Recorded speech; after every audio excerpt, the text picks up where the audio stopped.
तो मैं क्या बता रहा था कि फिर से शुरू से थोड़ा सा 1 मिनट स्टार्ट करते हैं कि फैक्ट्री में जैसे हमारे हमारे पर्टिकुलर देखा जाए तो फैक्ट्री में गाड़ियां बनती है ना। गाड़ियां बनने में टायर लगते हैं, सपोज कि टायर लगते हैं। तो टायर जो लगता है तो ये हम लोग आउटसोर्स करके लाते हैं, खुद से फैक्ट्री में नहीं बनाते, मतलब इन हाउस मैन्युफैक्चर नहीं करते हैं। तो हम लोग क्या करते हैं, आउटसोर्स कर लेते हैं। ठीक है। आउटसोर्स मतलब बाहर के फर्म से, कंपनियों से हम लोग इसे ले लेते हैं। तो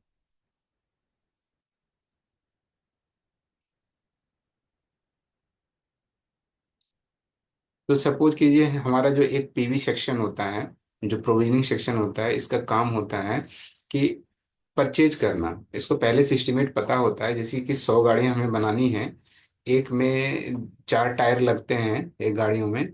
तो सपोज कीजिए कि 400 टायर लगने हैं। तो इन 400 टायर के लिए इन्होंने एक सप्लाई ऑर्डर प्लेस किया। सप्लाई ऑर्डर को परचेज ऑर्डर भी कहा जाता है। तो एक सप्लाई ऑर्डर प्लेस किया उन्होंने, एक फर्म को प्लेस किया कि आप मुझे 400 टायर दीजिए। ठीक है। तो ये ठीक है, बोला ठीक है, दे दूंगा मैं। तो इसमें एक टाइम लिमिट भी होता है जिसको डिलीवरी पीरियड भी कहते हैं, तो उतना डीप में फिलहाल जाने की जरूरत नहीं है, सिर्फ ओवरव्यू है। तो 400 गाड़ियां ये देने के लिए तैयार हो गया। अब ये जो 400 टायर लेके फैक्ट्री के पास आया, 400 टायर लेके फैक्ट्री के पास आया, ये अपने ट्रक में यहाँ पर ये लाया, टायर लाया है। तो हमने क्या दिया, इसे सप्लाई ऑर्डर प्लेस किया फर्म को। सॉरी, यहाँ पर पीबी ने दिया, पीबी ने इसे सप्लाई ऑर्डर प्लेस किया, एसओ प्लेस किया। और ये जो हमें ला के दे रहा है, इनवॉइस ला के दे रहा है, चालान जिसको कहते हैं, इनवॉइस ला के दे रहा है।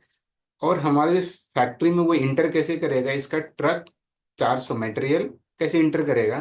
तो इसके लिए एक यहाँ पर एक डिपार्टमेंट होता है, सिक्योरिटी डिपार्टमेंट होता है ना, सिक्योरिटी होता है।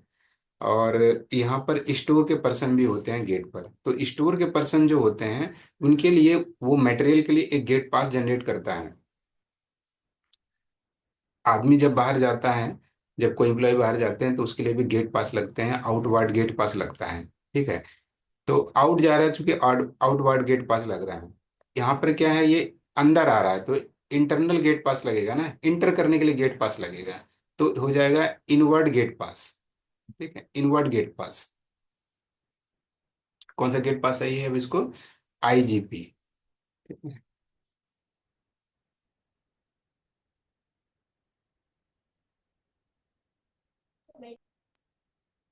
इनवर्ड गेट पास चाहिए। ठीक है। तो किसके अगेंस्ट में बना, इनवाइस के अगेंस्ट में, इनवाइस जो लाया था उसके अगेंस्ट में, क्योंकि उसमें इनवाइस में क्या रहता है, सप्लाई ऑर्डर लिखा रहता है। तो सप्लाई ऑर्डर, फिर इनवर्ड गेट पास में सप्लाई ऑर्डर को भी मेंशन करते हैं, सप्लाई ऑर्डर के मेंशन करने से सारी डिटेल आ जाता है। तो यहाँ पर एक बना, पेपर बना, वो है आईजीपी। आईजीपी और मटेरियल ये लेके अंदर आ गया, इंटर कर गया ये। ठीक है, इंटर कर गया ये।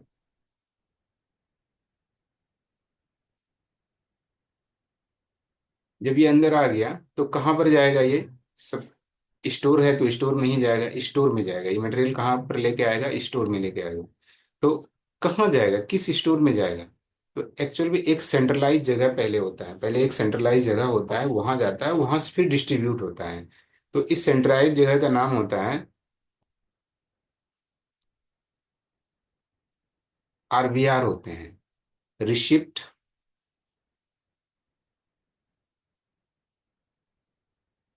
Bond room. ठीक है, receipt bond room, RBR receipt bond room. तो रिसिप्ट तो रिसिप्ट है, ठीक है, बॉन्ड।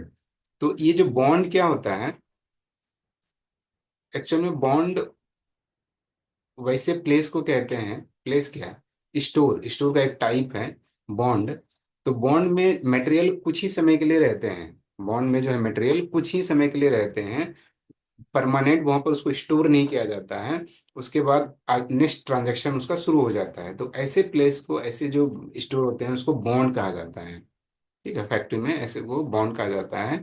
तो एक्चुअल में यहाँ जो मटेरियल आया, यहाँ पर क्या लेके आया, वो आईजीपी लेके आया, और मटेरियल साथ में लेके आया, कहाँ पर, इस आरवीआर में, रिसिप्ट बॉन्ड रूम में। तो यहाँ पर मटेरियल कुछ ही समय के लिए रहेगा, उसके बाद फिर से ये इसका जो डेजिग्नेटेड प्लेस है, जैसे टायर, टायर को रखने का कोई अलग स्टोर होगा, यानी डेजिग्नेटेड होगा, स्पेसिफाइड होगा, इसमें सिर्फ टायर होगा और कुछ नहीं होगा। ठीक है। जहां पर ऑयल रहता है तो सिर्फ ऑयल रहता है, कुछ और नहीं रहता है। तो ऑयल हो या टायर हो, सारे आते हैं इसी में, इस रूम में, इस बॉन्ड में आते हैं, है ना। लेकिन इसके बाद, जिसको वेयर हाउस भी कह सकते हैं, वेयर हाउस होता है ना, जहाँ पर कि बहुत सारे अलग अलग टाइप के भी मटेरियल होते हैं। तो लेकिन यहाँ से फाइनली ये कहाँ चला जाता है, अपने डेजिग्नेटेड प्लेस पे चला जाता है। तो इसको यहाँ पर आते हैं, तो यहाँ पर जो पर्सन होता है वो रिसिप्ट करता है, इसे रिसीव करता है, इस मटेरियल को रिसीव किया आईजीपी के अगेंस्ट में, किसके अगेंस्ट में किया, आईजीपी के अगेंस्ट में, और सप्लाई ऑर्डर ना इसके अगेंस्ट में ये रिसीव कर लिया। और यहाँ पर इसको काउंट करता है, क्या करता है, इसका काउंट कर लिया। ठीक है, count and check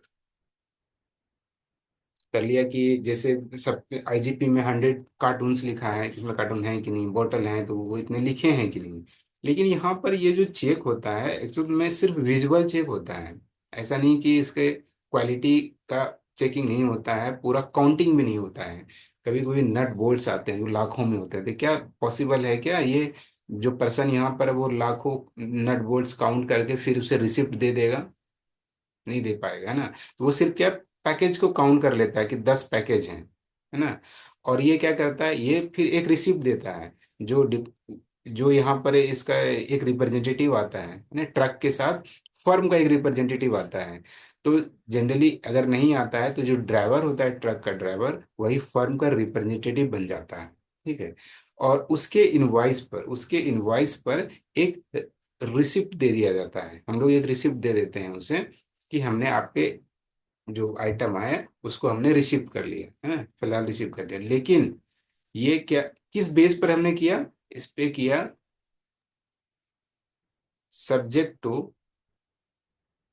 count and check.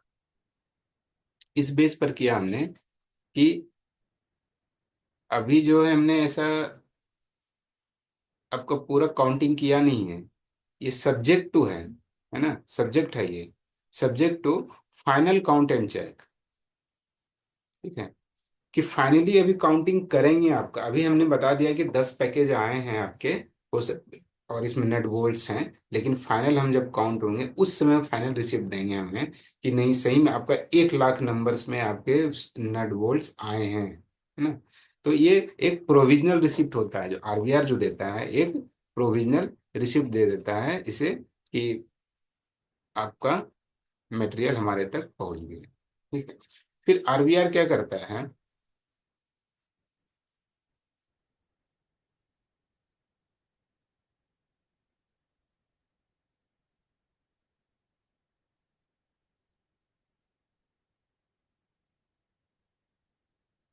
मैं आरबीआर यहाँ पर इस आईजीपी के अगेंस्ट में और इनवॉइस के अगेंस्ट में एक पेपर बनाता है, एक डॉक्यूमेंट्स बनाता है, जिसको एमआईएस कहते हैं। ठीक है, मटेरियल इनवर्ट स्लिप।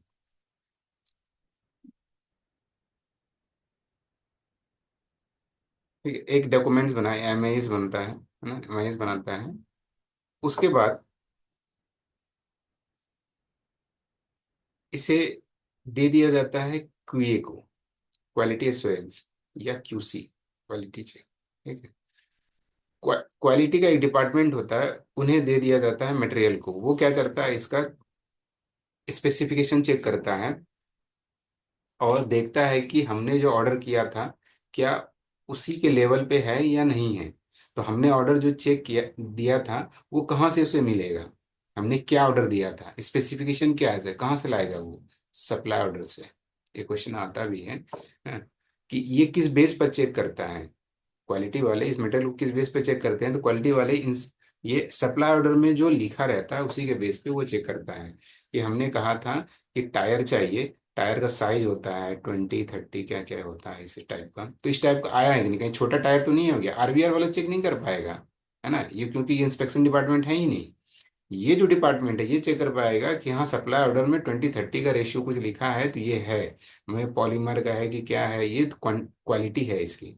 ये जब इसको ओके कर देगा, सर्टिफाई कर देगा कि हाँ जो सप्लाई ऑर्डर में था उसी के अनुसार है, तो तब फिर आरवीआर क्या करेगा, फाइनली इस मटेरियल को रखने के लिए जो इसका डेजिग्नेटेड प्लेस है, डेजिग्नेटेड गोडाउन्स है, वहां पर देगा। यहां पर कौन होता है, स्टोर कीपर होता है, स्टोर कीपर होता है। ठीक है, स्टोर कीपर को स्टोर मैनेजर भी कहते हैं, स्टोर कीपर को स्टोर मैनेजर भी कहते हैं। ये क्या करता है, अब यहाँ जाएगा और इस एमआईएस को रिसिप्ट वाउचर में कन्वर्ट करेगा, रिसिप्ट वाउचर में कन्वर्ट करेगा, मतलब रिसिप्ट किया। ये जैसे 400 टायर हैं, तो उस एमआईएस को रिसिप्ट वाउचर बनाया, और रिसिप्ट वाउचर और मटेरियल ला लेके आ गया अपने गोडाउन में, अपने गोडाउन में आ गया और यहाँ पर रख दिया 400 टायर। ठीक है, 400 टायर रख दिया। अब यहाँ क्या करेगा ये, 400 टायर तो लेते आया, इस मतलब क्या सर? क्या, MIS मतलब क्या? क्लियर नहीं आ रहा है बस।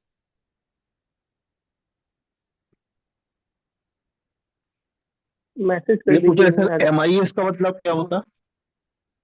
MIS, material invoice slip. अच्छा, मटेरियल ओके। Invoice slip. ठीक ठीक, ओके। मटेरियल इनवर्ट स्लिप,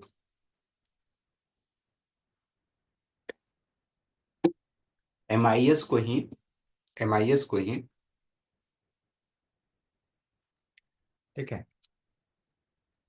ये देखिए, इसके काम, तीन काम है इस एमआईएस। एमआईएस एक डॉक्यूमेंट होता है, वो मैं बता दिखा दूंगा ना, इस तरह का एक एक डॉक्यूमेंट होता है MIS.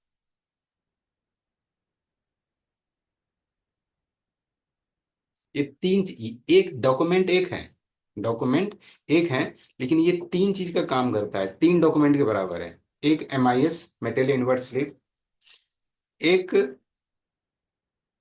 Inspection note, sorry I inspection note. ठीक है, जब तक ये आरबीआर में था तब तक एमआईएस था, जब ये क्यूए के पास आ गया, क्वालिटी सेक्शन के पास आ गया, तो यही डॉक्यूमेंट इंस्पेक्शन नोट भी बन जाता है। ठीक है, इंस्पेक्शन नोट भी बन जाता है। उसके बाद यही डॉक्यूमेंट जब स्टोर कीपर के पास चला गया, तब ये रिसिप्ट वाउचर बन जाता है। ठीक है, तो डॉक्यूमेंट्स एक हैं, लेकिन इसके जगह अलग अलग जगह पे अलग अलग नाम हो जाते हैं। तो एमआईएस के बारे में पढ़ेंगे, पूरा एमआईएस के बारे में आपका चैप्टर है। ठीक है, तो यहाँ तो सिर्फ एक थोड़ा सा के लिए देख रहे हैं कि एमआईएस ऐसा होता है। ठीक है, एमआईएस में बहुत सारे कॉलम होते हैं, 11 कॉलम होते हैं। कौन सा कॉलम में क्या लिखा जाएगा ऐसा होता है, कौन लिखेगा ये भी होता है। ठीक है, तो गोडाउंस में आ गए, गोडाउंस में क्या होते हैं, बीन्स होते हैं, आपको पता है गोडाउन में क्या होते हैं, बीन होते हैं। बीन क्या है, सपोज कीजिए ये बीन है,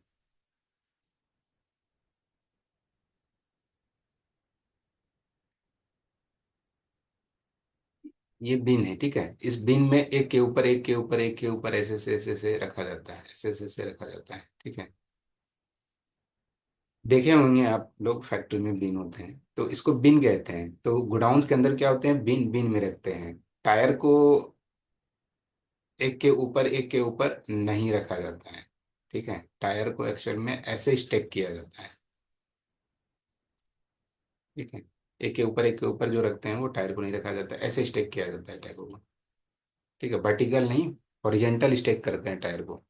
ठीक है, तो यहाँ पर रख दिए, सपोज कीजिए अभी कि यहाँ पर रख दिए, तो अब इस बिन कार्ड को, मटेरियल यहाँ आ गया। अब तक डॉक्यूमेंट इसके साथ क्या था, अब तक एमआईएस डॉक्यूमेंट चल रहा था। यहाँ से देखिए आईजीपी आया, आईजीपी एमआईएस में कन्वर्ट कर गया, एमआईएस फिर इंस्पेक्शन नोट में कन्वर्ट कर गया, इंस्पेक्शन नोट फिर आगे चल के एमआईएस रिसिप्ट वाउचर में कन्वर्ट कर गया। अब फाइनली मटेरियल यहाँ जब बिन में आया, तो बीन में भी क्या अकेले रहेगा? अकेले नहीं रहता है, हमेशा अपने साथ एक ना एक डॉक्यूमेंट लेके उस साथ में रहता है। तो यहाँ पर जब आया तो अपने साथ एक डॉक्यूमेंट आया, बीन कार्ड। ये चूंकि बीन है और इसके लिए जो कार्ड बनता है तो उसको कहते हैं बिन कार्ड। अब बिन कार्ड में क्या होता है?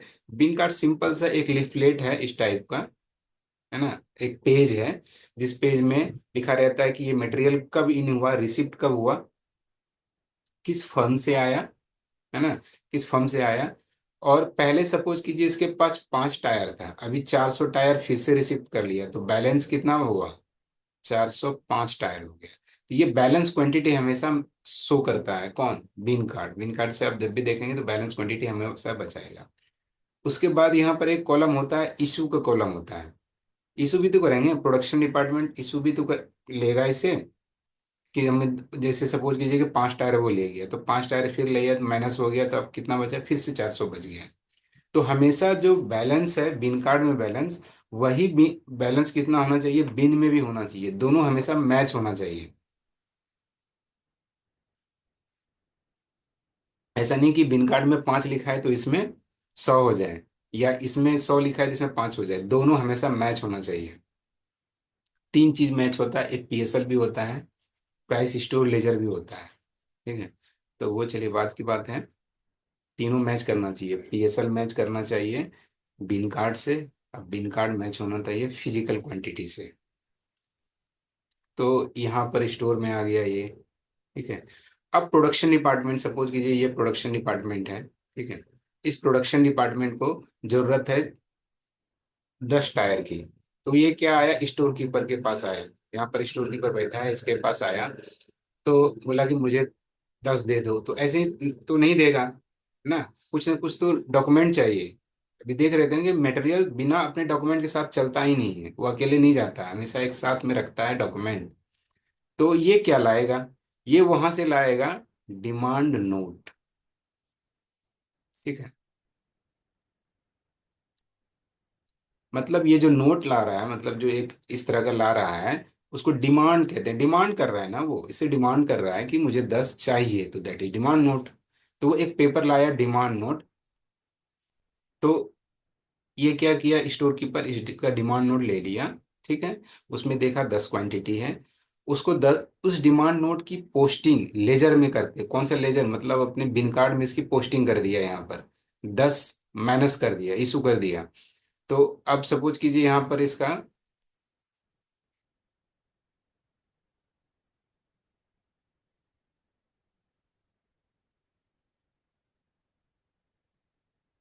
अगर यहाँ पर 400 पहले से था, इशू हो गया 10 हो गया, तो 390 बच गया, क्योंकि 10 तो दे दिया ना। तो अब इसके बिन में जो है यहाँ पर 390 होना चाहिए, ये नंबर यहाँ पर होना चाहिए, इसको 390 होना चाहिए। ठीक है, अब ये डिमांड जो है, डिमांड नोट भी किसी न किसी के अगेंस्ट में बनता है। कोई ना कोई जो भी डॉक्यूमेंट है किसी न किसी दूसरे डॉक्यूमेंट के अगेंस्ट में जनरेट होता है, अपने आप नहीं बनता है, किसी न किसी दूसरे अगेंस्ट जनरेट होता है। तो डिमांड नोट किसके अगेंस्ट में जनरेट होता है, तो बता सकते हैं? वारंट। एच वारंट वारंट के बेस पे। एच प्रोडक्शन वारंट के बेस पे।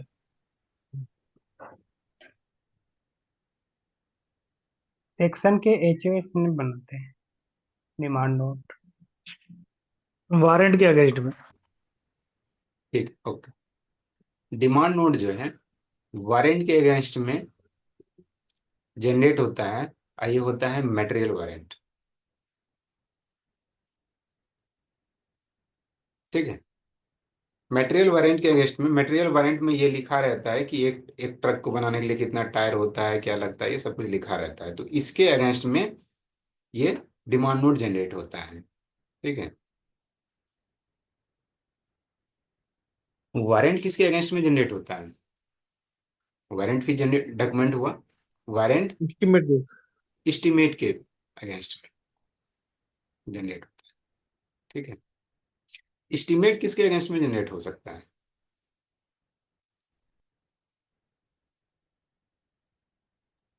एक्सट्रैक्ट के। एक्सट्रैक्ट के अगेंस्ट में। ठीक, ओके। एक्सट्रैक्ट किसके अगेंस्ट में जनरेट हो सकता है? इंडेंट के बेस पे। इंडेंट के बेस पे। ठीक। ठीक है, तो ये एक चैनल है ना, ये सब एक चैनल है, किसी न किसी के अगेंस्ट में ही वो जनरेट होगा। तो यहाँ आ गए, तो स्टोर ने अब इश्यू कर दिया। ठीक है, देखिए कोई म्यूजिक भी प्ले कर रहे हैं। अब देखिए, इतना जो थोड़ा सा ओवरव्यू हमने देखा, इस ओवरव्यू में हमने क्या देखा कि स्टोर का क्या काम हो सकता है। इस ओवरव्यू में स्टोर का क्या क्या काम हो सकता है।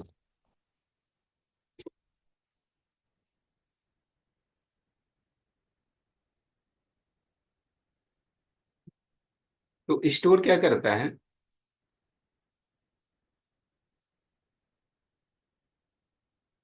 मटेरियल को क्या करता है। तो स्टोर की रिस्पॉन्सिबिलिटी क्या हो सकती है। मटेरियल को रिसीव करना और सर इशू करना। ठीक, गुड। इसकी पहली रिस्पॉन्सिबिलिटी आप क्या बता रहे हैं, रिसीव करना। ठीक है, रिसिप्ट। सेकंड हो गया इशू। और कुछ हो सकता है। Receipt stock issue. और सर ये भी हो सकता है कि स्टॉक करके रखना उसको। Safe custody of material. Stock. ठीक है। स्टॉक करके रखना। ठीक। थर्ड स्टॉक, फोर्थ बताइए। बैलेंस सर डाटा बैलेंस रखना मेंटेन सर रखना। पूरा, तो हमारे पास है कितना। Disposal disposal. ठीक। फाइव बताइए।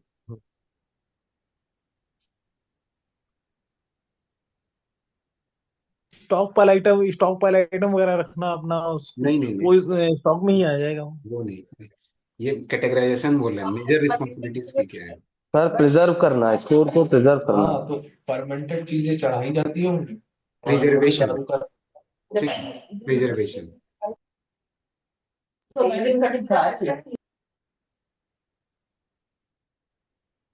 प्रिजर्वेशन। ठीक है। और है सेफ्टी।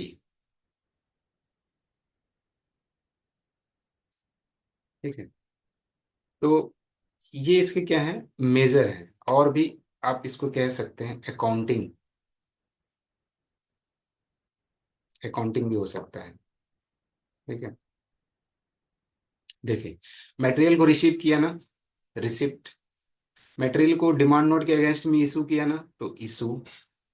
बिन कार्ड के साथ इसे रखा बिन में, दैट इज स्टॉक। ठीक है, अभी डिस्पोजल छोड़ते हैं क्योंकि प्रिजर्वेशन। मटेरियल को जो टायर को रखा, टायर को मैंने बताया ना कि एक के ऊपर एक नहीं रखना है, स्टैक करके हॉरिजेंटल में रखना है। तो यही तो प्रिजर्वेशन है, यही तो उसकी सुरक्षा है ना, संरक्षा जिसको कहते हैं हिंदी में। यही प्रिजर्वेशन है कि ऐसे नहीं रखेंगे तो खराब हो जाएगा, ऐसे रखेंगे। इसको वेल वेंटिलेटेड प्लेस में, या तो एसी में भी रखते हैं टायर को, है ना। वेल वेंटिलेटेड मतलब एकदम हवा पानी जा सके, एकदम सही से पानी नहीं जा सके, हवा जा सके, एयर का सर्कुलेशन हो सके, ऐसे जगह पे टायर को रखा जाता है। नहीं तो टायर खराब हो जाएगा, अगर धूप में रख देंगे टायर खराब हो जाएगा, ओपन में रखेंगे, है ना, वो हार्ड हो जाएगा, ब्रिटल हो जाएगा। तो यही प्रिजर्वेशन है, तो ये स्टोर का काम है, इसको देखना। ठीक है, उसके बाद है सेफ्टी। सेफ्टी में रखा जाता है कि चोरी ना हो जाए, पिलफरेज ना हो, थेफ्ट ना हो, है ना, चोरी ना हो, डैमेज नहीं हो, डेटरेट ना करे। सर इन्वेंट्री कंट्रोल भी आएगा इसमें। हाँ ठीक है, इन्वेंट्री कंट्रोल में। ठीक है, तो ये ना हो पाए, तो ये सेफ्टी भी काम है इसका। अकाउंटिंग, अकाउंटिंग बिन कार्ड को जो मेंटेन करते हैं हम लोग, अकाउंटिंग है। ठीक है, इन मेंटेन करते हैं। आठवां है आपका इन्वेंट्री कंट्रोल, ये भी सिस्टम है इन्वेंट्री कंट्रोल। देखिए इन्वेंट्री कंट्रोल में सबसे पहले से तो लिफो फिफो इस टाइप का भी आ जाता है ना, लिफो फिफो। उसके बाद ABCD XYZ ये मेथड है जिससे कि हम लोग इन्वेंट्री कंट्रोल करते हैं। यहाँ पर ये मतलब है कि ये स्टोर का काम है कि मटेरियल को इस लेवल पर बनाए रखना, इस लेवल पर बनाए रखना, ताकि बॉटल नेक ना हो। मतलब प्रोडक्शन को ऐसा ना लगे कि खत्म हो गया मटेरियल। ये स्टोर का ही काम है, इन्वेंट्री कंट्रोल में ही आता है कि किसी मटेरियल के स्टॉक को बनाए रखना, हमेशा बनाए रखना। और कितना बनाए रखना, ऐसा नहीं है कि हजारों खरीद लिया, है ना, हजारों का इसने डिमांड कर दिया, ऐसा भी नहीं। एक मिनिमम लेवल पे, कौन सा लेवल पे बनाए रखना, मिनिमम लेवल पे। और बनाए रखना, और एक होता है, सॉरी मिनिमम नहीं, इकोनॉमिक लेवल पे, है ना। एक होता है इकोनॉमिक ऑर्डर क्वांटिटी, इसीलिए ई ओ क्यू के हिसाब से ही क्या करते हैं, मटेरियल को परचेज करते हैं, है ना। तो इन्वेंट्री कंट्रोल इसमें। उसके बाद फिर एक डिस्पोजल आता है। ये फैक्ट्री में देखिए, फैक्ट्री में ये भी होते हैं। हम्म, जैसे कोई चीज बना तो उसके वेस्ट मटेरियल जनरेट होते हैं, है ना। रॉ मटेरियल जैसे आपका टर्निंग, बोरिंग, इस टाइप के मटेरियल होते हैं। कुछ बना रहा है तो कटिंग होते हैं, कटिंग पार्ट्स होते हैं। तो इन सारे मटेरियल को फिर कहाँ रखते हैं, रखते स्टोर में ही है। मटेरियल को, स्क्रैप मटेरियल को स्टोर में ही रखते हैं, और उसका फाइनली क्या करते हैं, डिस्पोज कर देते हैं। ठीक है। तो ये इस तरह से एक मेजर रिस्पॉन्सिबिलिटी कह सकते हैं कि स्टोर की मेजर रिस्पॉन्सिबिलिटी इस तरह की होती है। ठीक है।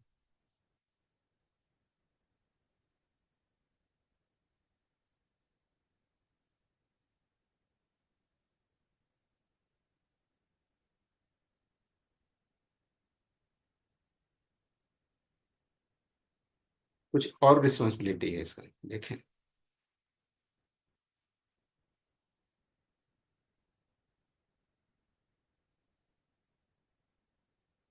7 तक हो गया था ना।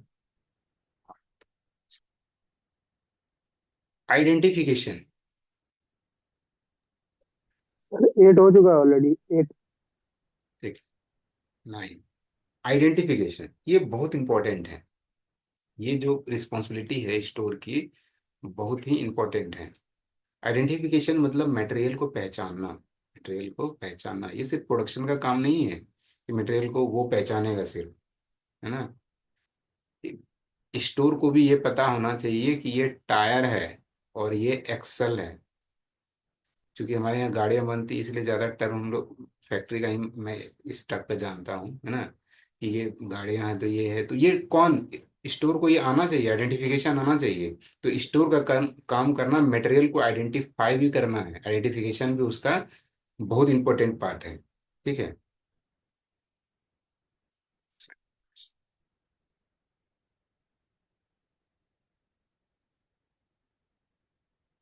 Material handling. ठीक है।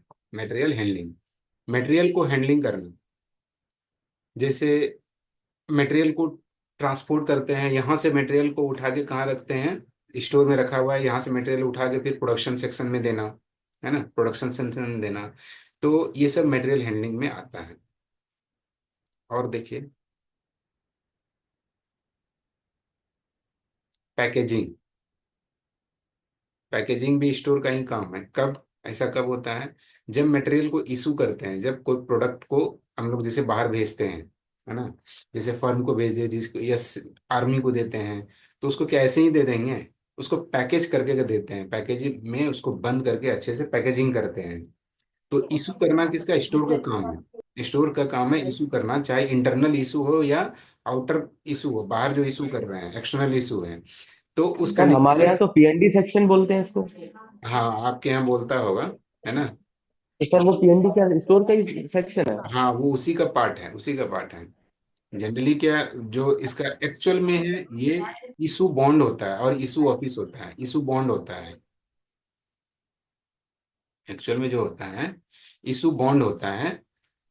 बॉन्ड, फिर मैंने बताया कि बॉन्ड एक ऐसा जगह है जहां पर मटेरियल को सिर्फ टेम्परेरी के लिए रखा जाता है। तो जैसे किसी आइटम को भेजना हो ना बाहर, तो इस बॉन्ड में लाते हैं, यहाँ पर रखते हैं, और यहाँ पर उसको पैकेजिंग करते हैं, इसका पैकेट में कर दिया, है ना। उसके बाद यहाँ से उसको ट्रक व्रक पे जैसे भी करना हो, इशू कर दिया। तो फिर क्या, कौन करेगा ये लाइजनिंग, तो इसके अगेंस्ट में एक ऑफिस होता है, इशू ऑफिस, जो ये सब काम करता है। ठीक है। और फिर मैंने बताया कि मटेरियल जो है ना, बिना डॉक्यूमेंट के नहीं बाहर जाएगा, तो यहाँ से क्या बनता है, एक इशू वॉचर बनता है। इशू वॉचर बनता है, तो ये इशू ऑफिस बनाता है और इस मटेरियल को बाहर भेज देता है। ठीक है। तो इशू बॉन्ड होता है। तो कुछ जगह में अलग अलग टाइप का नाम होता है ना। जैसे एमटीपीएफ में मैं गया था, तो एमटीपीएफ में कुछ क्या बोलते हैं सेक्शन को, वहां पर मैं देखा अलग सेक्शन है इसके लिए। लेकिन ये स्टोर का ही हिस्सा है ना।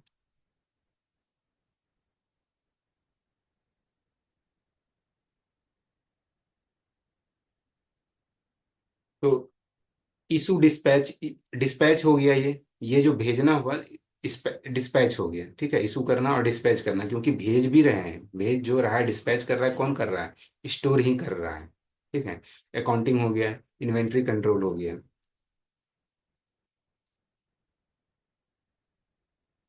अब देखिए,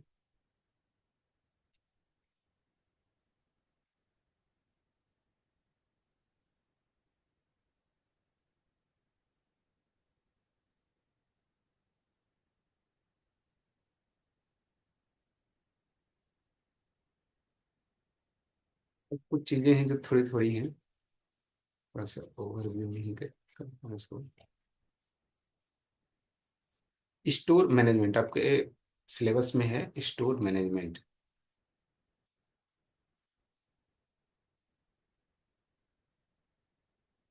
स्टोर मैनेजमेंट, स्टोर को मैनेज करना, स्टोर को क्या करना? मैनेज करना, that is store management. Store को मैनेज करना स्टोर मैनेजमेंट है। तो किस तरह से मैनेज करना?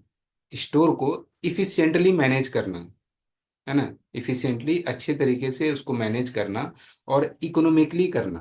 मतलब स्टोर मैनेजमेंट में आप इतना खर्च ना कर दें कि आपका मटेरियल का जो आपका एंड प्रोडक्ट है उसका कॉस्ट बढ़ जाए। एंड प्रोडक्ट मतलब जो फाइनल आप प्रोडक्ट बनाते हैं उसका कॉस्ट बढ़ जाए। किसमें किसमें खर्च होता है?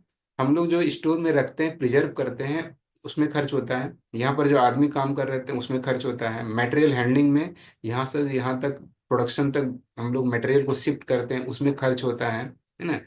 तो स्टोर मैनेजमेंट का काम है, स्टोर मैनेजमेंट है कि इफिशिएंटली और इकोनॉमिकली स्टोर प्रोसीजर को या स्टोर वर्क को हैंडल करना, ताकि आपका कॉस्ट ना बढ़े, आपका कॉस्ट ना बढ़े।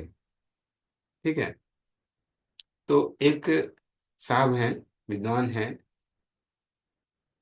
मैनार्ड जी, इन्होंने कहा कि store management is to receive material, to protect them while in storage from damage and unauthorized removal, to issue the material in the right quantity, right time, to the right place, to provide these services promptly at minimum cost। ठीक है, बाद में मैं ये दे दूंगा, इसका थोड़ा याद कर लीजिएगा इसने क्या क्या कहा है। ठीक है, तो इसने जो एक सबसे इंपॉर्टेंट पार्ट कहा कि स्टोर का जो स्टोर मैनेजमेंट का काम है वो है कि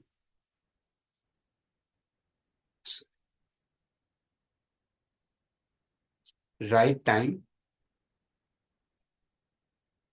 राइट प्लेस, ठीक है, राइट क्वांटिटी मेंटेन करना। जैसे प्रोडक्शन को अभी चाहिए 100 टायर, तो राइट टाइम पे उसे प्रोवाइड करना, उसी महीने की, अच्छा 2 दिन के बाद आना तब मैं दूंगा। ठीक है, राइट टाइम हो गया। प्रोडक्शन को चाहिए कि यहाँ पर मुझे चाहिए, तो यहाँ पर राइट जगह, राइट प्लेस पे ला कर दे। वो 100 नंबर टायर मांग रहा है तो उसे 100 नंबर में दे, राइट क्वांटिटी। ठीक है, यही स्टोर का काम है, क्योंकि वो प्रोडक्शन से जुड़ा है, प्रोडक्शन को ही हेल्प करता है, प्रोडक्शन के लिए ही वो बना है ना? तो राइट टाइम पे, राइट प्लेस पे, राइट क्वांटिटी में मटेरियल को हमेशा उपलब्ध कराना प्रोडक्शन सेक्शन को, यही इसका काम है। ठीक है, स्टोर मैनेजमेंट का यही काम है और इसका यही उद्देश्य है। हम एक चीज देखते हैं कि क्या स्टोर का रिलेशन फैक्ट्री के किससे किससे है। एक फैक्ट्री में, एक ऑर्गेनाइजेशन में अगर स्टोर है तो उसका रिलेशन किससे किससे बनता है, किस किस डिपार्टमेंट से रिलेशन है? जो ओपीए पढ़े होंगे कल, तो हम लोग पढ़े होंगे कि जैसे एक फाइनेंस एंड अकाउंट डिपार्टमेंट है, उसका किससे किससे रिलेशन बन जाता है। तो हम लोग यहाँ पर देखते हैं कि रिलेशन बिटवीन, ऐसे बिटवीन लिखते हैं, है ना? Stores and other department, other department में क्या रिलेशन है? स्टोर का लगभग फैक्ट्री के या किसी ऑर्गेनाइजेशन के सभी डिपार्टमेंट से उसका क्या है, रिलेशन है। और सबको ये सर्विस प्रोवाइड करता है, लगभग सबको ये सर्विस प्रोवाइड करता है ना? देख लीजिए, अगर किसी जैसे एलबी या ईटी किसी को अब पेपर लेना हो, ब्लैंक पेपर लेना हो, तो कहाँ जाएगा? स्टोर के पास ही जाएगा। तो है ना, प्रोडक्शन सेक्शन तो है ही, तो प्रोडक्शन के लिए ही बना है। लेकिन ऐसे सेक्शन जो आपको लग रहा है कनेक्टेड नहीं है, तो देखिए ये कहाँ जाएगा? जैसे इसको कंप्यूटर चाहिए, कंप्यूटर भी कहाँ रखा होगा? यहीं तो रखा होगा, स्टोर में ही। नए कंप्यूटर कहाँ होंगे? स्टोर में रखे होंगे, तो स्टोर से। तो स्टोर जो है ना, लगभग ऑर्गेनाइजेशन के सारे डिपार्टमेंट को सर्विस देता है ना। लेकिन सबसे ज्यादा इसका जो ये रिलेशन है, किसके साथ रिलेशन है? हाईएस्ट डिग्री ऑफ रिलेशन किसके साथ होता है? Production section. Production section. हाँ, हाईएस्ट रिलेशन इसका है, कहाँ से बनता है? Production section. प्रोडक्शन और प्रोक्योरमेंट सेक्शन दोनों से sir. Okay, very good.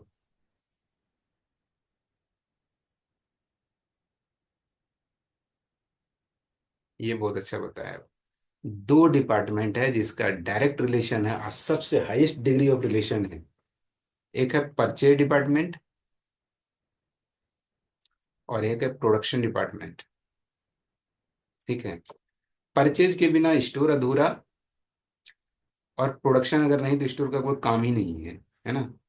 Purchase होता है तभी तो स्टोर के पास मटेरियल आता है ना।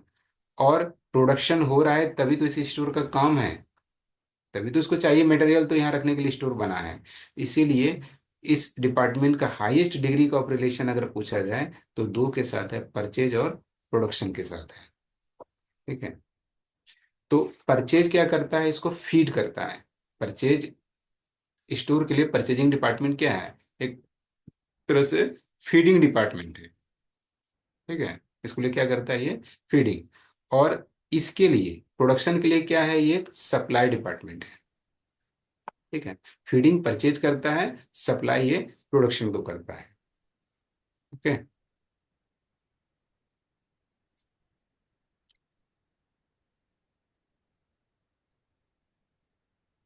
तो ये हुआ थोड़ा सा।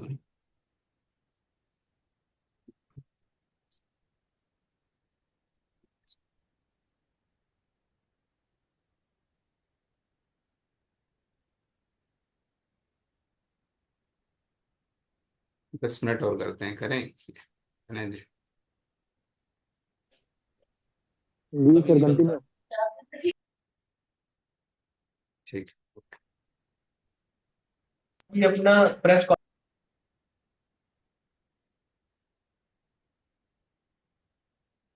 देखिए, एक और टॉपिक है आपके यहाँ, उसमें आपका कोडिफिकेशन। कोडिफिकेशन, ठीक है, ये है आपका कोडिफिकेशन है।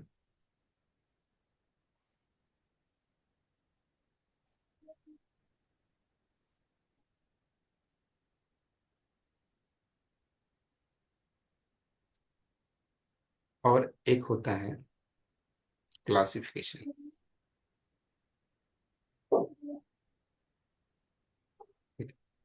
स्टोर में मटेरियल है, ठीक है, स्टोर में मटेरियल है। उन मटेरियल को कोडिफाई भी किया जाता है और क्लासिफाई भी किया जाता है। ठीक है, कोडिफाई भी किया जाता है और क्लासिफाई भी किया जाता है। तो पहले अगर क्लासिफिकेशन को समझें कि क्लासिफिकेशन क्या है।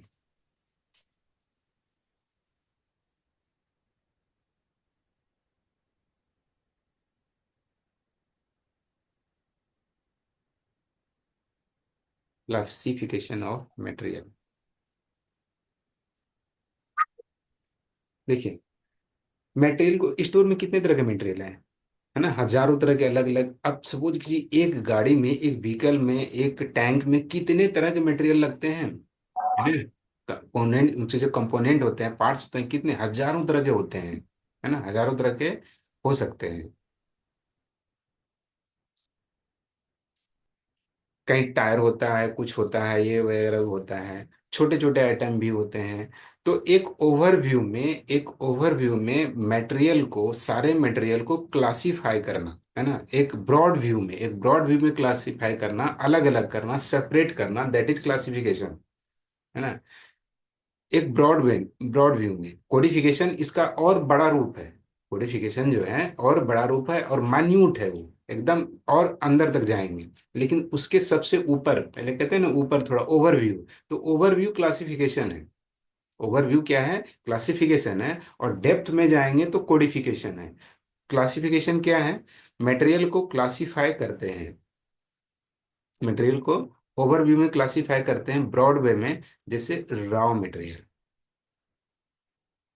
ये क्लासिफिकेशन है कि रॉ मटेरियल तो हो सकते हैं ना, हजारों तरह के हो सकते हैं ना, है ना। हजारों तरह के रॉ मटेरियल क्या होता है, जो जिस मटेरियल को हम फिर फिनिश करके मशीनिंग करके उससे बनाते हैं। तो रॉ मटेरियल अलग अलग तरह के होते हैं। हाई स्पीड स्टील होता है, माइल्ड स्टील होता है, स्टील होता है, गन मेटल होता है, बहुत तरह के होते हैं।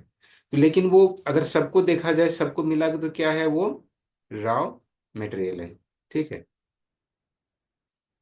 उसके बाद कुछ कंज्यूमेबल हो सकते हैं,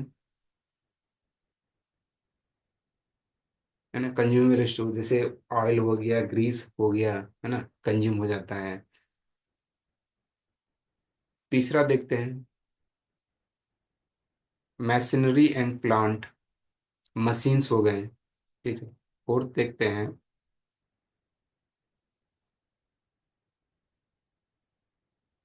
ऑफिस इक्विपमेंट।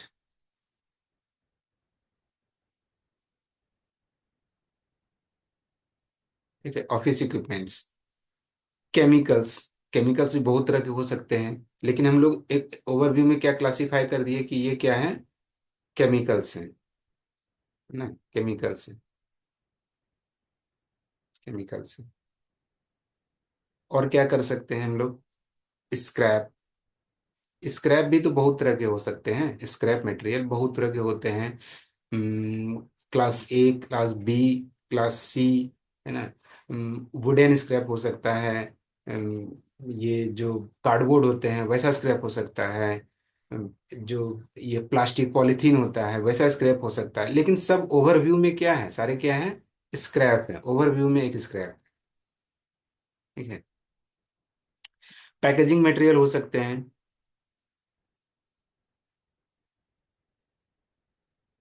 पैकेजिंग मटेरियल हो सकते हैं पैकेज करने के लिए, जैसे वुडन बॉक्स है ना।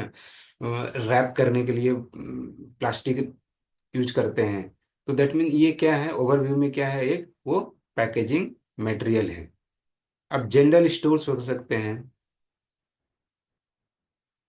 जनरल स्टोर्स में आपका जैसे पेन पेपर, है ना, पेन पेपर आ गया। और भी कुछ छोटे छोटे आइटम्स कुछ भी हो सकता है। तो ये जनरल आइटम्स हो गए। ठीक है। अब कुछ हो सकते हैं ऐसे आइटम हो जो इनफ्लेमेबल हो, है ना, जो ज्वलनशील होते हैं।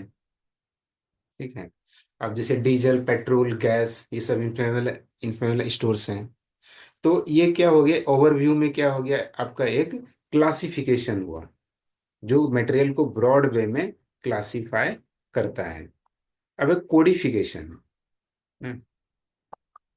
कोडिफिकेशन करके छोड़ देंगे आज। तो एक ब्रॉड व्यू में कर लिए, लेकिन अब एक माइन्यूट व्यू में अब अंदर तक और जाएंगे, थोड़ा अंदर तक पहुंचेंगे। हमने कर तो लिया कि चलो ये पेट्रोल है, पेट्रोल डीजल ये सब इनफ्लेमेबल है। लेकिन अब ये भी हमें पहचानना कि ये पेट्रोल है पर्टिकुलर, ये डीजल है, ये गैस है। इसको अब क्लासिफाई करना है। तो फैक्ट्री में क्या, एक फैक्ट्री में क्या, हर जगह एक सिस्टम चलता है, कोडिफिकेशन। मटेरियल को एक कोड दिया जाता है, एक नाम दिया जाता है। उसके क्यों दिया जाता है? तो उससे बहुत काम आसान हो जाता है, अकाउंटिंग में बहुत इजी हो जाता है ना। अब जैसे एक मटेरियल का नाम हो सकता है हाई स्पीड स्टील, और भी आप लोग जानते हैं, टेक्निकल वाले हैं। तो एक मटेरियल का नाम बहुत लंबा हो सकता है, तो पॉसिबल नहीं है उसे याद रखना और उसे बताना और कंप्यूटर में प्रोसेस करना हमेशा। क्योंकि जब लिखना पड़ेगा आपको, हमेशा स्पेलिंग सही करके सब कुछ लिखना पड़ेगा। लेकिन अगर उसको कोड अगर देते हैं, सपोज कीजिए कोड दे दें कि हाई स्पीड स्टील को हमने लिखा 2 1, कितना इजी इसको प्रोसेस करना, है ना, बहुत इजी प्रोसेस करना है। 2 1 लिखा मतलब हाई स्पीड स्टील। ठीक है। अब हाई स्पीड स्टील में फिर ये अगर हो सकता है कि अगर इसमें कार्बन का परसेंटेज अधिक हो और कम हो, है ना, उसके हिसाब से फिर और बढ़ाते हैं, कोडिफिकेशन 3 करते हैं। इसका हो सकता है, इसका मतलब कार्बन का परसेंटेज 1.5 से अधिक है, मोर देन 1.5, 1 6 है, कुछ इस टाइप का है, तो इसको और आगे बढ़ाते हैं। फिर और भी तो होते हैं, कार्बन है, फिर और भी कुछ हो सकता है। तो इस तरह से कोडिफाई करना, लेकिन इतने बड़े नाम को भी हम बड़े इजी वे में कोडिफाई कर सकते हैं, सिर्फ 213 लिख कर भी हम बोल सकते हैं। तो कंप्यूटर में प्रोसेस करना, अकाउंटिंग करना, याद रखना, ये बहुत इजी हो जाता है कोडिफिकेशन से। तो अलग अलग कोडिफिकेशन के सिस्टम है। फैक्ट्री में हमारे यहाँ एक कोडिफिकेशन चलता है ना, लेकिन ओवरव्यू में अलग अलग कोडिफिकेशन के सिस्टम है। तो क्या क्या कोडिफिकेशन सिस्टम है ये देख लेते हैं, कैसे कैसे मटेरियल को कोडिफाई करते हैं।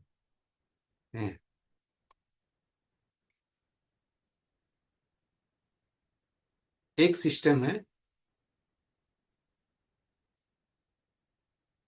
अल्फाबेटिक सिस्टम, ठीक है, अल्फाबेटिक सिस्टम।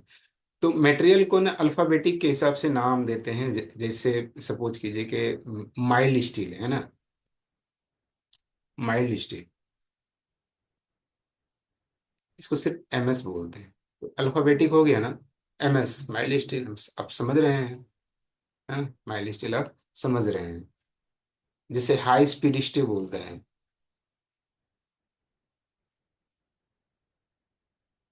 इसको एच एस एस भी बोल सकते हैं, हाई स्पीड स्टील, सिर्फ एच एस एस, है ना।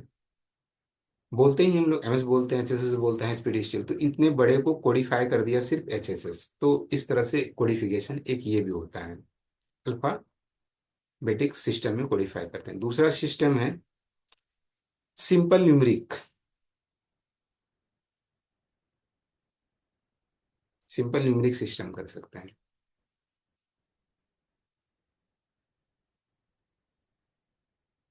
इस मटेरियल को, किसी मटेरियल को कोडिफाई किया, जैसे बताया ना 213, 213, ये क्या है, ये सिंपल न्यूमरिक है और फैक्ट्री में आपका यही चलता है, ठीक है। फैक्ट्री में कितने डिजिट का चलता है कोडिफिकेशन? 10 DD।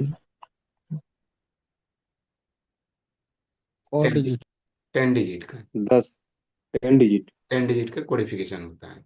तो सिंपल न्यूमरिक है, ठीक है।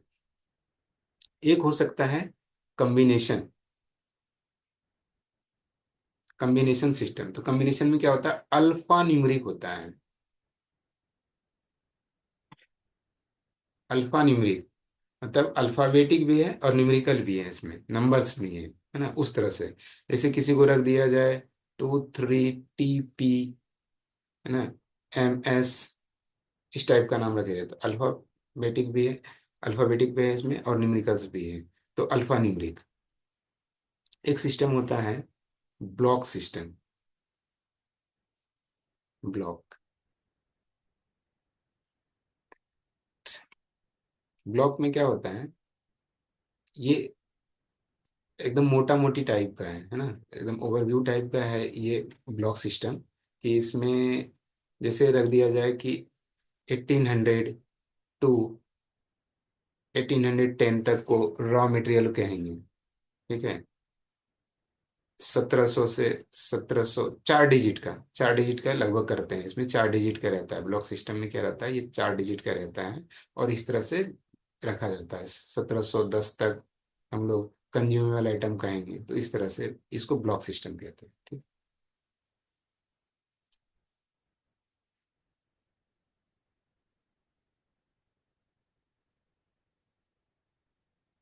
अब डेसिमल सिस्टम, एक सिस्टम होता है डेसिमल सिस्टम। ये भी अल्फा न्यूमेरिक ही, sorry alphanumeric, numeric system है। डेसिमल सिस्टम क्या है, न्यूमेरिक सिस्टम है। और न्यूमेरिक सिस्टम में क्या करते हैं इसमें कि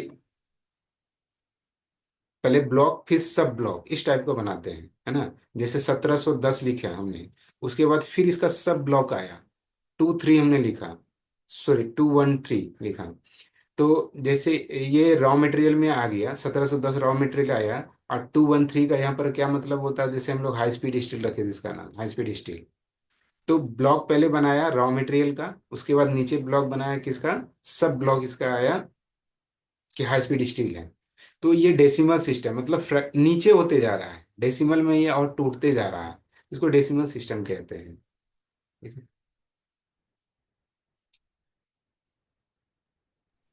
सर फिर से बोलिए और एक बार। फैक्ट्री में क्या है ना, जनरली ये जो न्यूमरिक सिस्टम है और डेसिमल सिस्टम दोनों का कम्बिनेशन है हमारे फैक्ट्री में। ठीक है, हमारे फैक्ट्री में इन दोनों का कम्बिनेशन सिस्टम है। मैंने कहा कि सपोज कीजिए कि कहा जा रहा है कि 1700 से 1710 तक ये जो ब्लॉक है इसको कहेंगे रॉ मटेरियल। तो हमने लिखा यहाँ पर 1705। तो इसका क्या मीनिंग हो गया कि ये रॉ मटेरियल है ना। अब यहाँ पर हमने नाम रखा था कि 213 को हाई स्पीड स्टील बोलते हैं। ठीक है, फिर हमने यहाँ पर रख दिया 213। तो हम अभी क्या समझेंगे इसे कि 1705 है, 4 डिजिट का है, तो ये रॉ मटेरियल तो है कंफर्म, है ना। और उसके बाद 213 है ना, तो इसका मतलब ये हाई स्पीड स्टील है। Raw material high speed steel है। तो इससे आप कोडिफाई कर लिए ना एक मटेरियल को, कोडिफिकेशन तो कर पाए ना, कोडिफाई कर दिया कि। तो अब ये आप नहीं बोलेंगे कि ये रॉ मटेरियल है, हाई स्पीड स्टील है, इतना बोलने की जगह आप सिर्फ 1705213 बोलेंगे तो आदमी समझ जाएगा कि ये रॉ मटेरियल है और हाई स्पीड स्टील है। ठीक है, उसके बाद इसमें 6 लेटर टू 9 लेटर कोड होता है 6 to 9 लेटर का कोड होता है जो प्राइवेट फैक्ट्री में जो चलता है। ये हमारे यहाँ 10 डिजिट का होता है, तो 6 लेटर 9 लेटर का कोड भी होता है, लेकिन हमारे यहाँ जो है 10 डिजिट का होता है। ठीक है, 6 to 9 डिजिट, 6 से 9 डिजिट का कोड होता है। तो ये कोडिफिकेशन है।